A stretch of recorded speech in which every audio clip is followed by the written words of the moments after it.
Tonight, quirky telecom titan who went from laying cable to living La Vida Loca. They're all coming up on Blue Collar Millionaires. How we roll? Pop quiz. What do you call a helicopter jumping, mask wearing, gun toting, thrill seeking, bad guy chasing, private resort owning, ditch digging, cable laying, telecom titan turned licensed police officer? I'm Mickey Redwine.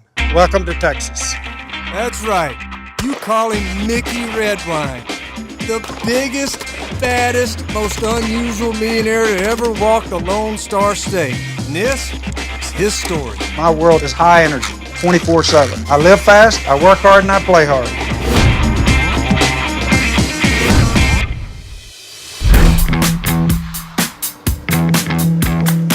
What size ring are you going to run?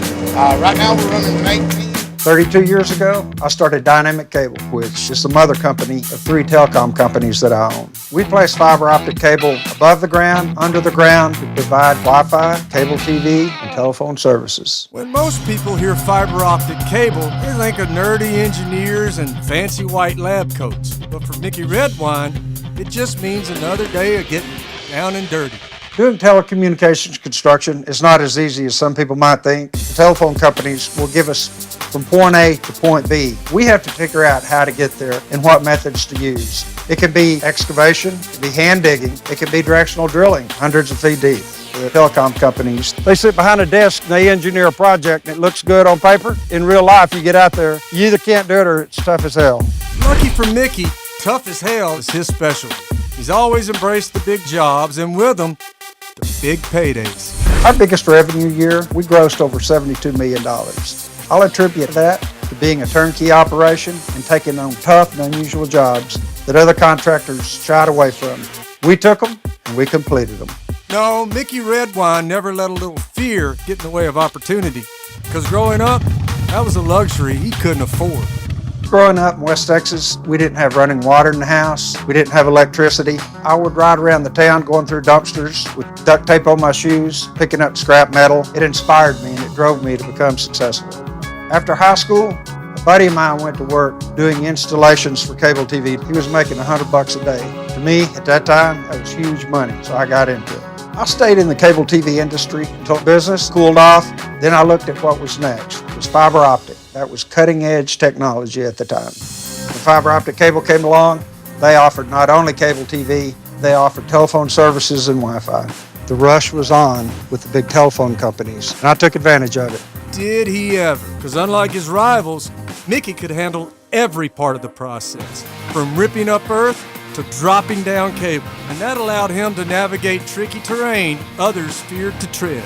No was never an answer for us. We were the first contractor to ever drill under the Potomac River and place fiber optic cable. At the time, it was a world record. Another one was placement of cable TV in the French Quarter. We had to number each stone and then do the excavation, then place those stones back in the exact location where they were. What's going to be inside the 20-inch casing? The more unusual and the tougher the job was, the more dangerous, the more we got paid. I put blood, sweat, and tears into my success. It sure as hell did not come on a silver platter. As they say, no pain, no gain. Dynamic Cable has had a lot of gain. From 1984 to 2000, I grew my companies from having 1 employee to over 450. In my first year of business, we grossed less than $100,000. By 2001, our gross sales exceeded $72 million. When it comes to margins, mine were exceptionally high. I was in the mid-30s. That's unheard of in telecom. With that sort of success, you'd understand if Mickey wants to take it easy. Guys like Mickey, well, they don't do easy. Nope. Instead of hitting the greens with a 9-iron, this multi-millionaire's chasing down crooks with a 6-shooter. Being a man that wears many hats, I took it to the next level and I became a police officer. I always wanted to be a cop, but I didn't seek it as a profession because it couldn't afford my family and the lifestyle that I wanted them to have. I got my certification like any other police officer, and I'm licensed just like any other police officer. The difference is I'm unpaid by choice. I furnish my own equipment, furnish my own car. A lot of my police officer buddies think I'm nuts. They don't understand why I'm still on the street doing police work. The But you know what? That's how I relax. After running a multi-million-dollar corporation, there's nothing I like more than kicking doors and putting drug dealers in prison. And as anyone who's seen a superhero movie knows, when an eccentric millionaire / crime fighter is done for the day, it's time to unwind at the biggest, most kick-ass piece of real estate possible. And for Mickey, well, that's this place. It's a private resort for my friends and family. 80 acres of the prettiest real estate on Lake Travis in Austin. It's got a 6 million gallon swimming pool with 2 waterfalls and 2 beaches. Welcome to my bachelor pad boat dock, Redwine. My original plans were to have a house, a guest house, and a ranch house.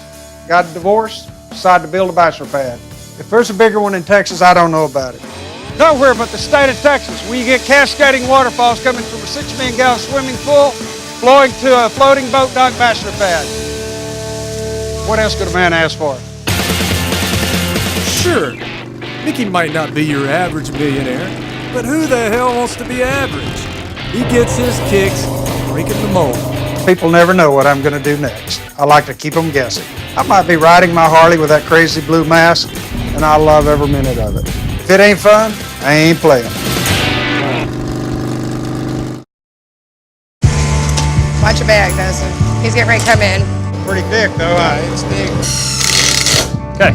Any millionaire will tell you that to grow your wealth, you need to invest. But Mickey, Connie, and Mike are looking for the kind of returns more valuable than money.